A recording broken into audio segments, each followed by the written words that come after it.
You've probably heard that song before, and if not, you're likely familiar with many of the characters, and at least heard of the show that they're from, Sesame Street.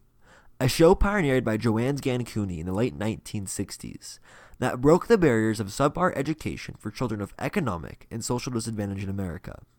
It has gone to be a worldwide educational phenomenon that is broadcast in over 150 countries and has proved the educational power of television. This is the story of Sesame Street, Big Bird breaking the barriers of the small screen.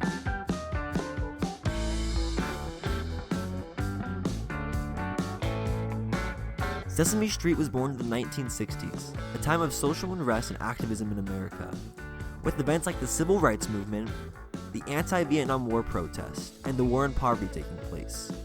In this heat of change and inequality, a new focus on education was taken, with even Lyndon B. Johnson advocating for educational reform during his presidency, signing the Elementary and Secondary Education Act, saying, "From our very beginnings as a nation, we have felt a fierce commitment to the ideal of education for everyone.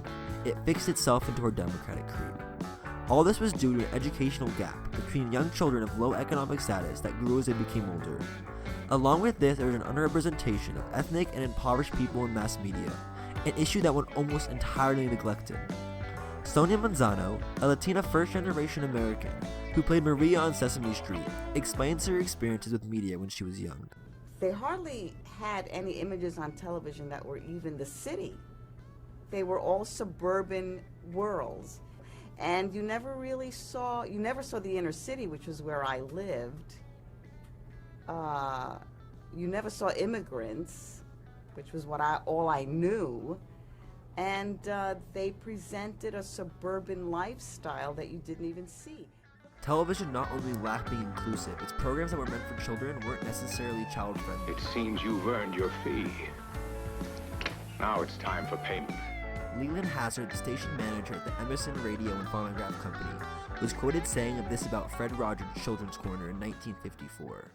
"On this station, you will find a children's hour designed to determine whether it is necessary for someone to get killed in order to entertain young folks." These inadequacies were also realized by Joanne Cooney, who is an advocate for educational television, civil rights, and a producer at New York's Channel 13. And at a dinner party with her husband, her friend Louis Friedman, and her friend and experimental psychologist Lloyd Morissette, the topic of television education was brought up. And Louis started talking one night about the great educational potential of television. And he talked about how the potential had not been tapped for education in television. Well, something clicked in Lloyd's mind because Carnegie was financing research in educational development of children, how they learn. So it all sort of came together in his mind. Why not do something educational, good for children, that will help them cognitively? This idea became a study written by Mrs. Cooney named "The Potential Uses of Television in Preschool Education." It outlined how an educational television show would need to function in order to be effective, as well as summarizing the collective opinions of experts involved in television education. But Mrs. Cooney and Mr. Morissette's vision had a predicament. What is a predicament? I don't know. Well, Sesame Street's predicament was the way the educational community, as well as America, saw television. Television was seen as low involvement and inferior to traditional educational mediums. Gerald Lesser, a Harvard psychologist who helped found Sesame Street, said this when he first heard of the concept for the program. "I had always been very much into fitting how you teach what you know about a child. Television has no potential, no power to do that." There was even research backing that reading was superior to television in teaching information to children. And in the United States, television was a predominantly commercial environment compared to other nations. Despite all these barriers, there's a great potential in television, like Mrs. Cooney had written about. Since the 1950s, television had begun to embed itself into the American lifestyle, making it reasonably accessible to families of most economic classes. And in Philadelphia, the educational power of television had already been, with it being inaugurated into their school system in 1947, and only growing from there. By 1952, there were 13 programs a week, 1,000 receivers in classrooms, as well as a largely favorable responses from teachers, pupils, and parents. Additional studies in Pittsburgh found similar results that prove that there was an educational power of television. Many of the researchers, Joanne Cooney and Lloyd Morissette, saw the potential of television, But they knew that in order to truly get the most out of this, the program must be rigorously tested. And with this, from 1966 to 1969, Sesame Street began its development. Researchers, faculty leaders, and graduates of both Harvard and Yale began to work on the show, along with workers from the Carnegie Institute, one of whom was Lloyd Morrisett, who went to find funding for the organization that would head the development of Sesame Street, the Children's Television Workshop. Once we had the proposal had a budget, as I recall it, of approximately $4 million. The job was to raise the money. Went to the Ford Foundation. They respectfully considered it and turned us down. I went to a Westinghouse Broadcasting Group. What was no money and no airtime. Went to NBC, airtime, no money. So everywhere I went, there was sort of respect, but no airtime, no money. At first, the attempts at funding didn't succeed, but over time, Sesame Street began to pick up traction.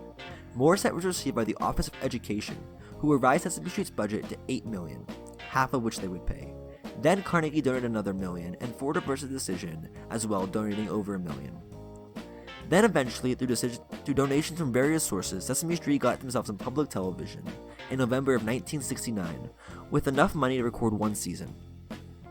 All of this was done under the Children's Television Workshop, which was run by Mrs. Cooney, and built into the show was the principle of combining education with entertainment, and teaching math and literacy through something that was known children could understand: commercials. The basis of this was holding children's attention.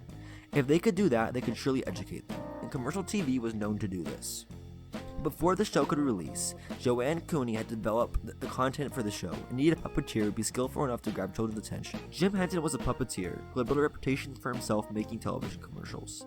Many of the producers at the Children's Television Workshop had suggested Jim Henson to be on the show, and after meeting with Mrs. Cooney, he agreed to come on. This moment created what was arguably one of the most influential and memorable parts of Sesame Street, the Muppets. With their name being a combination of marionette and puppet, the Muppets were an essential part of the modern culture, and what many people think of when they hear Sesame Street. At first, it was believed that the Muppets should be kept separate from the adults of Sesame Street in order to assure children understood the difference of make-believe and reality. But eventually the decision was changed after it was found that children's attention significantly decreased without the Muppets on screen. This was a very important point for Sesame Street: attention. At first, it was believed that one of the main attractions of TV commercials for children was the action and the pizzazz, but after studies from Daniel R. Anderson, one of the head figures of the research for Sesame Street, this was found to be false. Children pay attention when their seeing makes sense, and after various other research studies, Sesame Street was complete. It combined an A-list cast of researchers, producers, and TV specialists all under Joanne Gans Cooney that made a show with an inclusive cast and proven educational results. Every Muppet represented a different lesson to children to learn from by holding attention and using a commercial-like format to educate them. Sesame Street also has a focus on making the show entertaining for adults too, with humor that would fly over the head of preschoolers. Today, it is watched mainly by half of all preschoolers. It is the longest-running children's television show in history and has won over 100 Emmys. It has reached across the world with programs running in more than 30 countries and is broadcast in over 150 countries around the world. It is dedicated to being inclusive and teach children about things they wouldn't necessarily learn about, like death, accepting children with autism, and those who look different than you. It's a show that has broken the social barriers of race, poverty, social disadvantage, and above all, education for those who need it most, and has showed so many children how to get to Sesame Street.